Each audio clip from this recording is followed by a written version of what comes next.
The morning they came with bulldozers, William Harris stood on his porch with his hand over his heart, watching everything he'd built crumble under the wheels of progress he'd never asked for. William was 68 years old and had spent nearly every season of his life tending the same stretch of Missouri farmland. He'd inherited the property from his father, who'd inherited it from his own, and the soil felt as much a part of William as the blood in his veins. The place wasn't grand, just a white clapboard house, a rusting tractor that coughed to life when it pleased, and 80 acres of corn and soybeans that had paid the bills most years. But it was his. When the developers first showed up in their crisp button-down shirts and polished SUVs, William tried to be civil. They said the town needed progress, that a brand-new subdivision and shopping center would mean more tax revenue, better schools. But he'd looked into their eyes, seen the dismissive pity, and understood he was just an old man standing in the way of someone else's profit. They'd offered to buy him out, a price that sounded generous to some but couldn't replace decades of memories. When he refused, they filed paperwork he didn't fully understand. Rezoning petitions, eminent domain claims, words that made his head ache. William scraped together money for a local lawyer, a young woman named Natalie, who did her best to slow things down. But the developers had deep pockets and deeper connections. That morning, he'd woken before dawn, unable to sleep for thinking about what he'd say to them, how he'd plead for just a few more months. He brewed coffee and carried his mug to the porch, watching the horizon lighten behind the cornfields. A red-tailed hawk circled overhead, calling out into the stillness. For a moment, William allowed himself to believe he could stop it. Then the engines started up. The bulldozers rumbled down the gravel drive, followed by trucks with company logos emblazoned across their doors. A man in a hard hat stepped out, looking right past William as if he were a fence post. "Mr. Harris," the foreman called without meeting his eyes. "We're starting today. You've been given notice." William's hand tightened around the coffee mug. "I was promised an injunction," he said quietly. "Natalie said there was still time." "Your attorney was overruled yesterday afternoon," the foreman replied, reading from a folded paper. "I'm sorry. You'll have to clear the porch." Neighbors began to gather along the property line. A few of them, men who'd served with William in Vietnam, took off their caps and stood in a line of silent witness.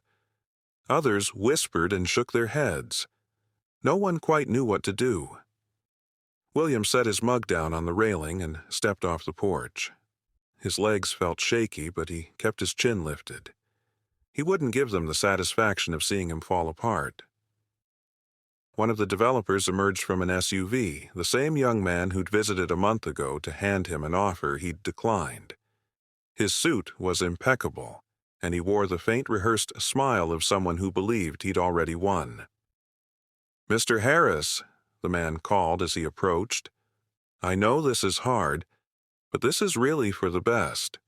You'll find it's easier to let go once construction starts." William stared at him. "I'll never find it easier," he said in a voice low and firm. "This land was my father's, my son's. It should have been my grandson's." He thought of Jeremy, the boy who'd spent summers here helping him mend fences and learn the rhythms of planting and harvest. Jeremy had gone off to college out east and stayed there, making a life that didn't involve tractors or grain elevators. They hadn't spoken much since Jeremy's mother, William's only child, had passed. He'd tried not to resent the distance. Young people had their own dreams. The developer's smile faltered just a hair. "Progress doesn't wait for sentiment, sir." William nodded slowly. "No," he said, "I suppose it doesn't." When the bulldozers lurched forward, their engines roaring, William stood in front of them for a moment longer. He looked up at the operator, a kid who couldn't have been more than 25, and held his gaze. Then, with a breath that felt like surrender, he stepped aside. Metal tore into old timber. The porch railing splintered, scattering paint chips and dust. A collective gasp rose from the crowd. William turned away before he could see the house collapse. His vision had blurred with tears he refused to let fall. Natalie ran up then, out of breath and clutching a folder. "William, I'm so sorry. They filed an emergency motion in Kansas City. I didn't know until this morning. I tried." He put a hand on her shoulder. "I know you did," he said, voice steady though his heart felt like it was breaking. "It's not your fault." The engines kept grinding, the air filled with the sound of something irreplaceable being reduced to debris. William didn't look back again. He just walked to the fence where the veterans stood, took off his hat, and bowed his head. He didn't know then that this wouldn't be the end. The bulldozers worked all morning. By noon, William's house was a pile of splintered boards, crushed shingles, and a lifetime of memories buried under dust. Neighbors drifted away, unable to watch any longer. Only a few stayed: his old army buddy, Frank, and a retired teacher named Mrs. Porter, who'd brought over pies every harvest season. They stood with him, silent, as the developers barked orders and trucks hauled away the wreckage. Natalie stayed too, her face pale and drawn. She'd tried to convince the county judge to issue a stay, but the paperwork had been expedited in a way she called questionable, and William called dirty. Now she leafed through her folder again and again, searching for something she'd missed. "I'm going to file an appeal," she said finally, though her voice sounded thin. They might have overstepped. "The survey markers. Did you see where they placed them?" William shook his head. "Doesn't matter now." "It does matter," Natalie insisted, her eyes flashing. "Even if they've demolished the house, if the order was invalid, they'll be forced to compensate you fully. And if I can prove the Planning Commission ignored due process—" He raised a hand, quieting her. "Natalie, I appreciate you. I do. But I don't have the money to fight this any longer." Her shoulders slumped. "We'll figure it out." He didn't answer. He felt too tired to think about legal battles, too hollowed out to believe in hope. He'd spent nearly 70 years being decent, hard-working, and loyal to this town. And in the end, none of it had been enough. Later, when the sun dipped low over the broken fields, the foreman approached with a clipboard. "Sir," he said, sounding almost contrite, "we're clearing the land tomorrow. After that, you won't be able to return." William just nodded. His hands were trembling. He didn't want them to see, so he shoved them in his pockets. He'd packed a few boxes in his truck: photos, his wife's wedding ring, the folded flag from his father's funeral. The rest could burn for all he cared. Frank followed him as he walked to the truck. "Bill," he said, voice gravelly, "you can stay with me and Judy for as long as you need." "Thank you," William said. He didn't trust himself to say more. He climbed into the cab and turned the key. The old engine sputtered, rattled, then finally caught. He kept his eyes straight ahead as he pulled away from the place he'd loved. The mirror showed the pile of wreckage shrinking in the distance, a cruel reminder that a lifetime could be erased in a single afternoon. He spent that night in Frank's guest room, staring at the ceiling. Every time he closed his eyes, he saw the bulldozers lurching forward, heard the beams splintering. He wondered what his father would have said if he could see how easily it had all been taken. He wondered if he'd failed somehow, if he should have fought harder, borrowed money, called in favors. But no amount of wondering changed anything. The next morning, William drove into town to sign some papers with Natalie. The developers were already celebrating. They'd held a press conference on the courthouse steps, praising themselves for modernizing the county and promising hundreds of new jobs. He stood on the sidewalk, watching the young man in the suit, Ethan Briggs, give interviews to the local news. He spoke smoothly about growth and opportunity. When someone asked about the Harris farm, Ethan only said, It's a necessary step forward. A necessary step. William felt a cold, sour taste in the back of his throat. He turned away before Ethan could see him standing there, diminished, but not gone. Natalie met him in her office. She looked like she hadn't slept. "I'm sorry," she said again. "I've filed the appeal. But I'm going to be honest. It could take months, and even if we win, they'll just pay damages." William nodded. "Thank you for trying." She pressed her lips together. "You deserve better." After the meeting, William walked to the diner. It was an old habit. When things got hard, he'd sit at the counter and drink a cup of coffee just to feel normal. The waitress, Carla, patted his hand when she poured his mug. "I'm so sorry, Mr. Harris," she whispered. "Thank you, Carla." A few regulars approached to offer condolences. They meant well, but every word of sympathy felt like a reminder that he'd lost. He drank his coffee in silence, watching cars pass outside the window. All morning, he thought about driving east, maybe to see his grandson, but Jeremy hadn't called in months. He had his own life, and William didn't want to be a burden. Still, as he climbed back into his truck, something shifted in him. A small ember he'd thought was extinguished. He didn't know what he would do next, but he knew he wasn't finished. In that moment, he felt the first flicker of resolve returning.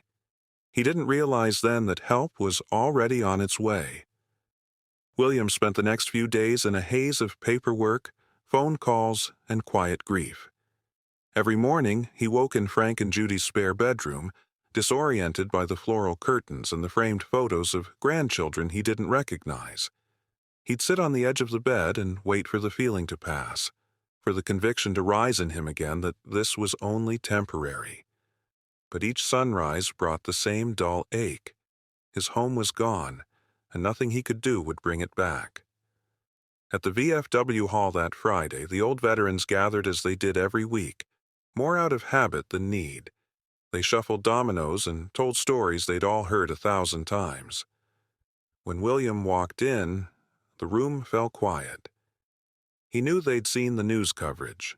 He braced himself for the awkward condolences, but instead, Frank clapped him on the back and gestured toward a chair. "Sit down, Bill," he said. "We saved you a spot." He did. It helped, a little, to sit among men who knew what it was to lose things that mattered. They didn't talk about the farm. They didn't need to. Instead, they spoke about trivial things, the mayor's pothole problem, the high school football season, and let William feel for a few hours like he still belonged somewhere. That afternoon, as he walked out to his truck, his phone buzzed. He almost ignored it. Most of the calls lately were reporters wanting a comment, or neighbors offering pity he wasn't ready to accept. But when he glanced at the screen, his heart lurched. Jeremy. He hesitated before answering, shame creeping up his neck. He hadn't called his grandson in months, and here he was now, empty-handed, a displaced old man with nothing left to give. "Hello," his voice cracked. "Grandpa." Jeremy sounded older than William remembered, deeper, more certain. I just heard about the farm. I'm so sorry." William swallowed hard. "Thank you. It's been a hard week." "I should have called sooner," Jeremy said. "I didn't know it had gotten this far." "It's all right," William lied, though part of him wanted to ask where Jeremy had been when the notices came, when the court dates were set. But he bit his tongue. Blame wouldn't help either of them. "I'm flying in tonight," Jeremy continued, his words rushed. "I need to see you. Can we meet tomorrow morning?" William closed his eyes. "You don't have to do that." "I want to," Jeremy insisted. "Grandpa, please." "All right." He opened his eyes, staring out across the parking lot where the last leaves rattled in the breeze. "I'll be here." When he hung up, William felt an ache in his chest he couldn't name. Relief, maybe, or fear of hope. Jeremy had always been a bright boy. Too bright, some said, to stay in a small town. He'd left for college on a scholarship and never looked back. William had been proud, even if the distance hurt. That night, he barely slept. He kept thinking of Jeremy as a boy, kneeling in the dirt beside him, learning to plant beans in straight rows. William had believed then that he was passing on something that would matter, that one day the land would be his grandson's to tend. Now he wondered if Jeremy even wanted to see the wreckage. The next morning dawned cold and bright. Frost rimed the edges of Frank's porch steps, and William's breath clouded as he walked to his truck. He drove into town early, needing time to steady himself. He parked in front of the diner, ordered coffee, and took the same stool he'd occupied 100 times before. It felt strange to sit there knowing he no longer had a farm to return to. At precisely 9 o'clock, the bell over the door chimed. William turned, and for a moment he saw the boy Jeremy had been.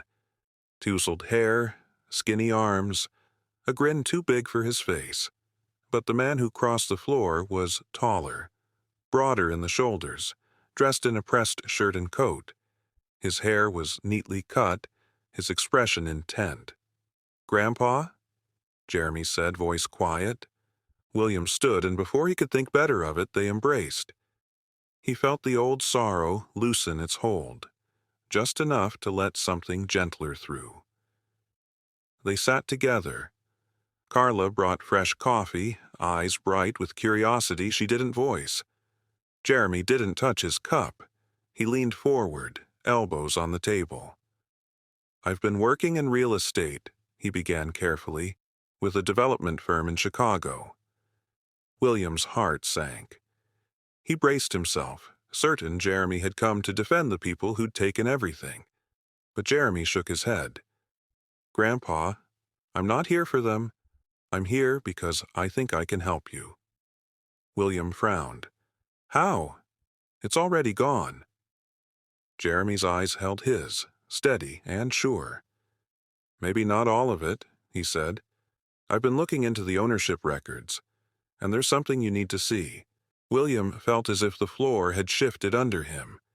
He blinked across the table at his grandson, trying to reconcile the boy he'd once taught to drive a tractor with the man who now spoke in that calm, professional tone. "What do you mean?" he asked, wary.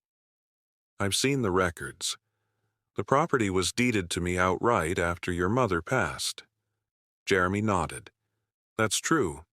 But part of the acreage, 20 acres on the west end, was never included in the original mortgage lien. The deed was filed separately by great-grandpa back in 1952. They didn't catch it when they filed the eminent domain petition." William frowned, trying to follow. "You're saying they only had the right to seize part of the land?" "Exactly." Jeremy slid a folder across the table. "I spent the last 48 hours combing through county archives. That 20-acre parcel is still in your name, free and clear." William's breath caught. He didn't dare believe it. "But the house, they tore everything down." Jeremy's jaw tightened. "I know. They bulldozed well past the legal boundary. And that gives you leverage, Grandpa. Significant leverage." William picked up the folder with trembling hands. He turned the pages slowly, scanning the survey maps and legal descriptions. He couldn't pretend he understood every line, but Jeremy's confidence felt like something solid to hold on to. He set the papers down. "Even if that's true, what can I do? They'll just pay some damages and move on." Jeremy shook his head. "You could sue, sure, but that takes years. Or you could sell me that parcel. Today." William looked up, startled. "Sell it to you? What would that accomplish?" Jeremy took a deep breath. "I have contacts in a development fund. I can get financing by Monday. If you deed me the parcel now, I'll have the standing to negotiate directly with the developers. And I won't sell it to them unless they agree to terms that protect you. and this community. William leaned back in his chair, studying his grandson. For the first time since the bulldozers came, he felt the faintest stirrings of something like hope, but also fear. You'd do that? Risk your money? Your career? Jeremy's eyes didn't waver. You taught me to stand up for what's right. I couldn't live with myself if I just watched this happen. Outside, a delivery truck rumbled past, rattling the window glass. William stared out at Main Street, the same street he'd walked 1,000 times with his wife, his daughter, his grandson. He thought of how many things he'd lost already, and how much he'd given up on believing anyone would help him fight back. When he looked at Jeremy again, he saw no trace of pity, only determination. "All right," he whispered, voice hoarse. "Let's do it." Jeremy let out a breath, the tension easing from his shoulders. "Thank you." They left the diner and crossed the street to Natalie's office. She was there already, stacks of files piled around her, looking exhausted but determined. When she saw Jeremy, she sat up straighter. "I'm Natalie Lang," she said, extending her hand. "Mr. Harris's counsel, Jeremy Harris," he replied, his grandson. Natalie raised an eyebrow as she glanced at the folder he carried. "I take it you found something." He nodded. 20 acres unencumbered by the foreclosure lien. If my grandfather deeds them to me, I can assert a property interest. I'm prepared to file a temporary restraining order to halt further construction until the boundary dispute is resolved. William watched as Natalie's eyes lit up, her tired face brightening with purpose. That could buy us time. Maybe force them back to the table. "I was hoping you'd say that," Jeremy said, smiling faintly. They spent the next 2 hours drafting documents. William signed each page slowly, the weight of what he was doing pressing heavy on his shoulders. But every signature felt like reclaiming a piece of his dignity. He was no longer just an old man watching his life be torn apart. He was taking a stand, even if he didn't know where it would lead. When it was done, Jeremy slipped the signed deed into a protective sleeve. "I'll file this with the clerk's office before close of business. Then we'll serve notice to the developers." Natalie leaned back in her chair, exhaling. "You understand, this doesn't guarantee anything.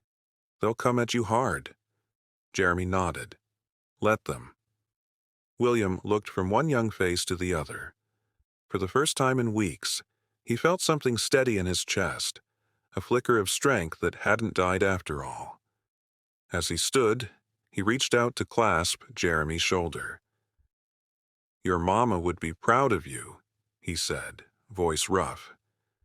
Jeremy's eyes softened. "So would your father, Grandpa." They walked out into the cold afternoon together. The sky was streaked with high clouds, the wind snapping at their collars. The land they'd fought over lay quiet now, scarred but not defeated. William thought of all the generations who'd stood on that soil, planting, harvesting, burying their dead, and building again. As they climbed into the truck, William realized he wasn't done fighting, and he wasn't alone. The following Monday dawned clear and cold, with a pale sun climbing above the horizon. William and Jeremy stood together on the courthouse steps, the deed freshly recorded in the county clerk's office. A copy was tucked safely into a leather folder Jeremy carried close to his chest. Natalie arrived moments later carrying a thick stack of papers. Her hair was pulled back in a severe knot, and she looked more resolute than William had ever seen her. "I've prepared the motion for the restraining order," she said without preamble. "Once the judge signs it, they'll have no legal right to proceed with construction on the disputed boundary. They'll have to respond in court." William nodded, trying not to let the magnitude of the moment overwhelm him. "And if the judge says no?" "Then we file an emergency appeal," she replied. "It won't be easy, but they know this is a public relations nightmare waiting to happen. Bulldozing a veteran's home was bad enough. If it comes out they overstepped their authority onto land they didn't own, they'll be forced to negotiate. Jeremy added quietly, I've already spoken with a couple of regional reporters. They're interested in covering the story. William's gaze darted to his grandson. You're sure you want to be in the middle of this? Jeremy didn't hesitate. I'm sure. They filed into the courtroom, a small paneled chamber with worn benches and an American flag drooping in the corner. The developer's lawyers were already there, 3 men in dark suits who barely glanced at William. Ethan Briggs was with them, looking less confident than before. He gave a thin smile that didn't reach his eyes. The judge, a woman in her 60s with a reputation for no-nonsense rulings, read through Natalie's motion without a word. The room was silent except for the ticking of the old clock above the door. After what felt like an eternity, she looked up. Mr. Harris, she said, her voice calm but firm, I'd like to hear directly from you. William swallowed.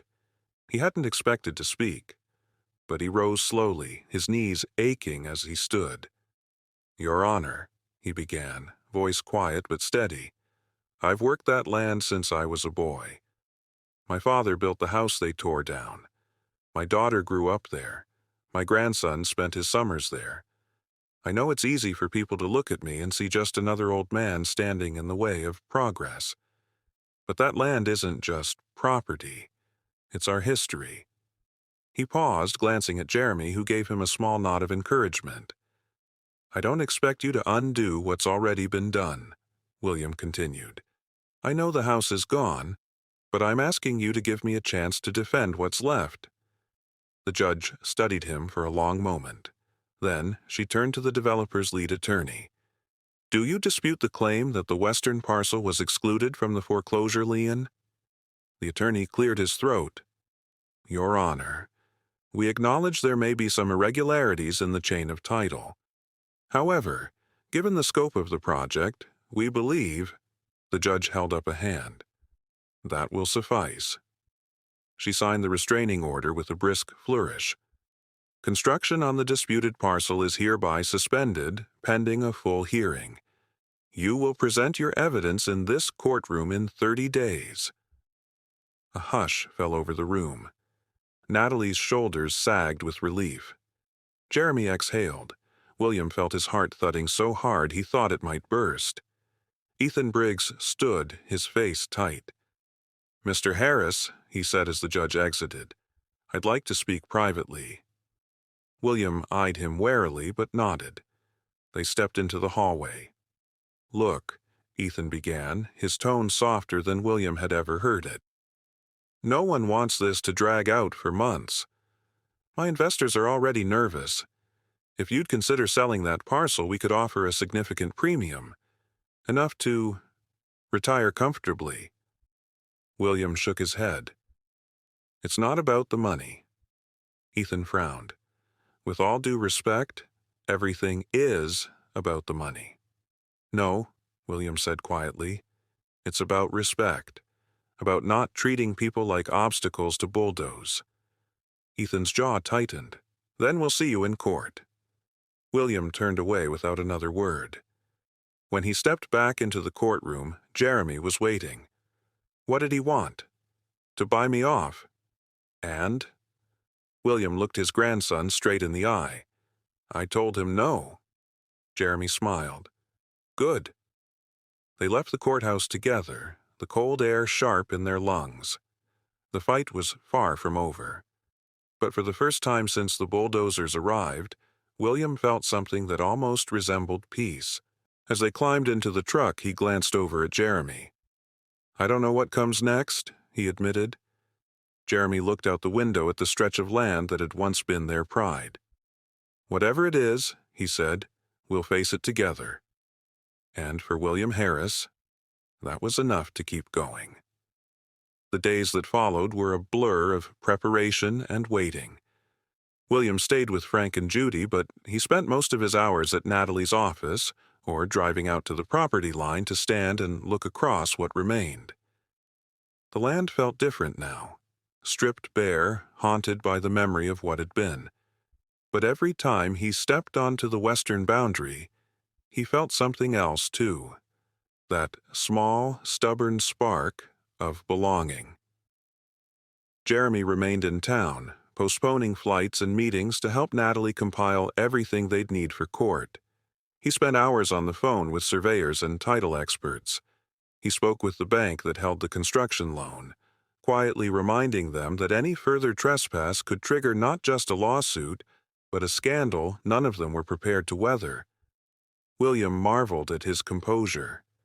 He remembered the scrawny boy who'd trailed him through the rows of soybeans, peppering him with questions about tractors and irrigation. And now, here was that same boy, a grown man with the same steady eyes, standing between him and the men who thought they could erase a family's legacy. One evening, as the sun went down over the fields, Jeremy drove them out to the property. They stood by the rusted fence that had once marked the start of the north pasture. Beyond it, the cleared acreage stretched toward the highway, flat and raw as a wound. "I thought I'd feel nothing but anger," William murmured, "but standing here, I still feel connected.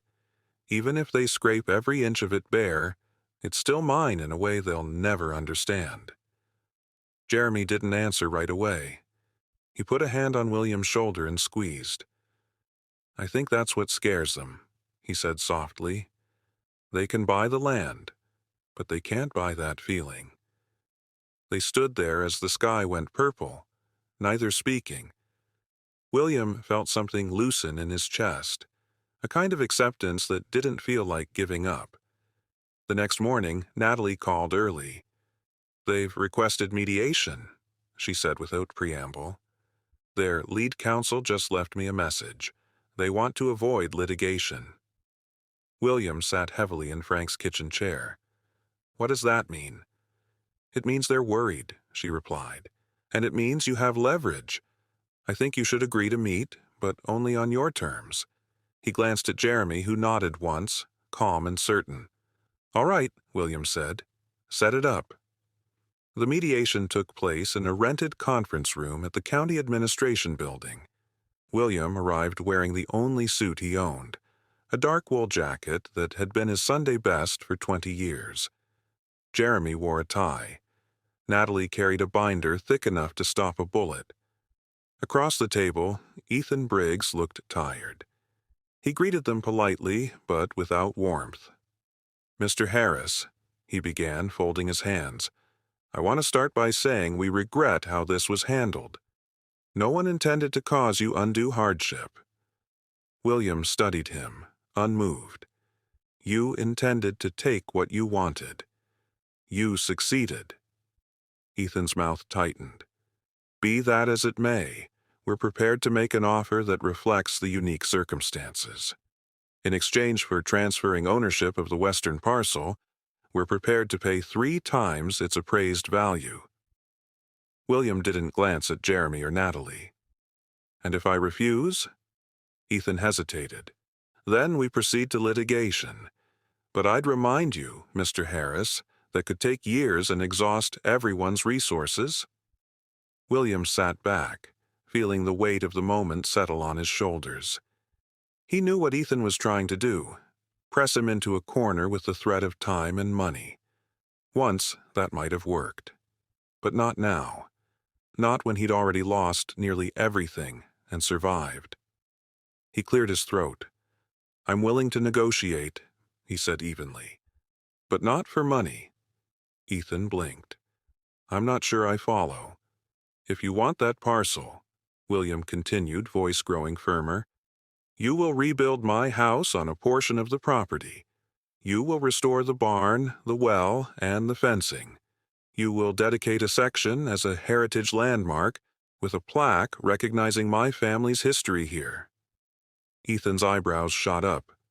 "That's unorthodox." William's eyes didn't waver. "So was bulldozing my life without a care." Natalie leaned forward, her tone measured. "It's a fair request. You're already over budget due to delays. This would resolve the dispute, end the bad publicity, and allow your project to continue. For several minutes, no one spoke. The silence stretched, heavy as a thundercloud. Finally, Ethan looked across the table, something almost like respect flickering in his gaze.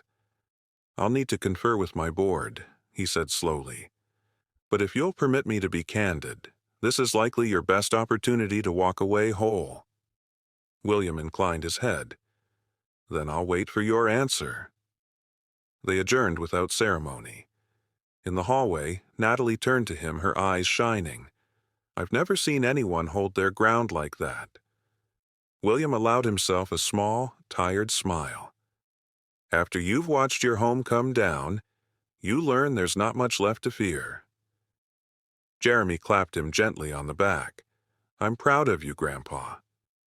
And for the first time in a long while, William realized he was proud of himself, too. They didn't hear back for 3 days. Each hour felt like a test of endurance. William tried to distract himself by helping Frank patch a shed roof, by reading the local paper in the mornings, by drinking coffee at the diner without letting the reporters catch him alone. But no matter what he did, the uncertainty weighed on him like an iron yoke. Every time the phone rang, his chest tightened. Sometimes it was Natalie giving updates with a calm professionalism he was grateful for.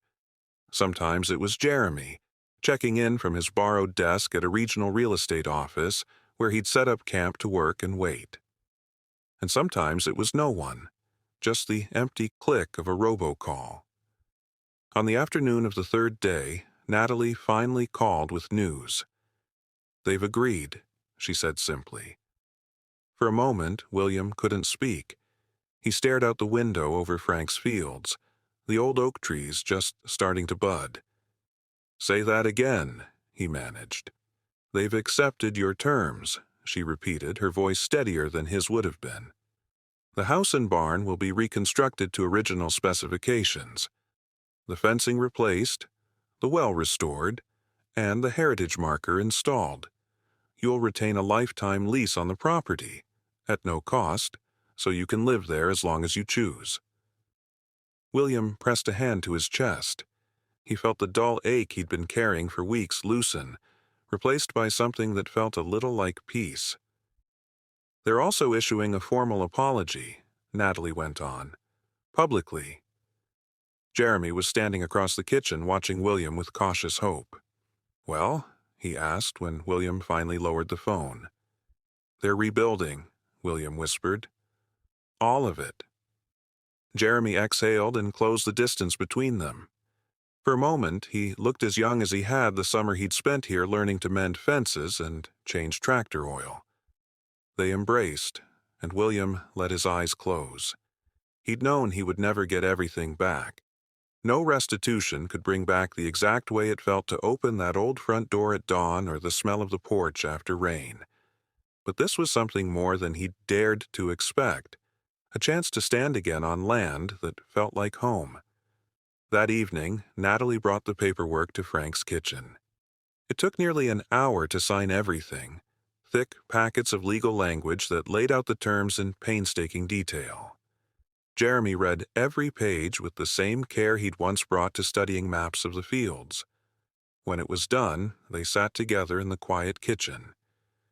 "You know," William said softly, "I spent weeks thinking I'd failed, that I should have been stronger, or smarter, or richer. But maybe the only thing I needed was to not give up." Jeremy's voice was rough. "You were stronger than any of them." Natalie closed her binder and stood. "Tomorrow morning, they'll announce it to the press," she said. "I expect they'll try to spin it as their own idea." William shrugged. "Let them. I know the truth." The next morning, he stood again on the edge of his property, this time in front of a row of television cameras and curious townsfolk. The developer's spokesman read a carefully worded statement about community heritage, lessons learned, and mutual respect. Behind the polished words, William could still see the calculation, the need to salvage public goodwill. But it didn't matter. When it was his turn, he stepped up to the microphone. "I've lived on this land most of my life," he began. His voice was clear, though the wind was cold on his face. "I've seen good years and hard years. But what never changed was my belief that a person's home, what they build with their own hands, ought to be respected." He paused, looking out across the crowd. "I'm grateful to everyone who stood beside me when it would have been easier to walk away. My lawyer, my neighbors, and especially my grandson. This wasn't just about one house or one farm. It was about dignity, about the idea that progress doesn't have to mean erasing the past." The cameras clicked. Some of the reporters were scribbling furiously. But William didn't care how the story would play on the evening news. He cared only that he'd had the chance to say it out loud. When he stepped back, Jeremy caught his eye and smiled. It was the smile of a man who had come home, not just to a place, but to a purpose. They stood side by side as the crowd dispersed, the wind tugging at their jackets. "Ready to go?" Jeremy asked. "Not just yet," William said. He took one last look over the fields, still raw and scarred but no longer lost. He breathed in deep, feeling the cold settle in his lungs. For the first time since the bulldozers had come, he felt whole again. The weeks that followed were busy in ways William hadn't experienced for years. Surveyors returned to mark the precise footprint of the new house. Crews came to clear debris and stack fresh lumber where the old porch had stood. Every day, trucks rumbled up the gravel path carrying supplies and workers in hard hats. At first, William thought the noise and motion would make him feel like a stranger in his own life. But instead, he discovered something unexpected. A quiet satisfaction in seeing each beam and board raised again. Not because they replaced what was lost, but because they honored it. Jeremy extended his stay far longer than he'd planned. He set up a small office in a borrowed storefront downtown and split his time between phone calls and walking the property with his grandfather. They mapped out exactly where the rebuilt barn would stand, how the fencing would follow the old lines, and which corner would hold the bronze plaque commemorating the Harris family's stewardship of the land. Sometimes they worked in silence, and sometimes they talked about everything that had gone unspoken for too long. About Jeremy's mother, William's daughter, and how much she'd loved the farm. About the years they'd drifted apart, both too stubborn or too tired to reach across the distance. One evening, as the sun sank behind the skeletal frame of the new house, Jeremy turned to him with a thoughtful expression. "You know," he said, "I never realized how much this place shaped me, even when I was a kid and thought I wanted nothing to do with it." William nodded. "I figured you had to go find your own way. I didn't want you to feel tied here." "I didn't," Jeremy admitted, "but I always knew I could come back." For a long moment, neither of them spoke. The wind picked up, rippling the plastic sheeting draped over the unfinished roof. "I'm glad you did," William said softly. Jeremy looked away, blinking quickly. "Me too." When the reconstruction was nearly finished, Ethan Briggs requested a final meeting. William agreed, though he wasn't sure what remained to be said. They met at the edge of the property on a bright April morning, the grass greening after a long winter. Ethan looked tired in a way that had nothing to do with business. He extended a hand. "I wanted to say face to face that you were right," he said. "We should have handled this differently." William studied him for a long moment before shaking his hand. "I appreciate you saying so." "You were a harder man to move than we expected," Ethan admitted with a rueful smile. William allowed himself a small chuckle. "That's what my wife used to say, too." After Ethan left, Jeremy came up behind him, shading his eyes against the sun. "What did he want?" William watched the SUV disappear down the county road. "To make peace, I think." They stood together as the crew began laying the final shingles on the roof. The house wasn't identical to the old one. The lines were cleaner, the windows larger, but the front porch faced the same direction, catching the sunrise the way it always had. A week later, when the construction was complete, William walked from room to room, taking it all in. Fresh paint gleamed on the walls. New floors creaked under his boots. In the kitchen, sunlight spilled across the counter exactly where his wife had once rolled out pie crust. He felt the sting of tears, but let them come. Not because he was sad, but because he finally felt like he'd come through the other side of something vast and terrible. On the first Sunday morning in his rebuilt home, William sat on the new porch with a cup of coffee. He watched the dawn break over the fields. The soil lay ready to be tilled, promising another season. Jeremy came out with his own mug and sat beside him. They didn't speak at first, content to share the quiet. Finally, Jeremy cleared his throat. "I've been thinking about staying longer. Maybe making this my home base for a while." William turned to look at him. "You sure?" Jeremy nodded. "I am." They sat together as the sky brightened, and William felt something settle inside him. Not just relief, but a sense of continuity he hadn't dared to hope for. He looked at his grandson and saw not just the man he'd become, but the boy he'd once been. The boy who'd learned how to plant a seed and wait patiently for it to grow. And William knew that no matter how the world changed, some things endured. If this story moved you, and you believe in honoring resilience and justice, please consider subscribing to this channel. You'll find more true stories about ordinary people standing up for what's right and discovering just how strong they can be.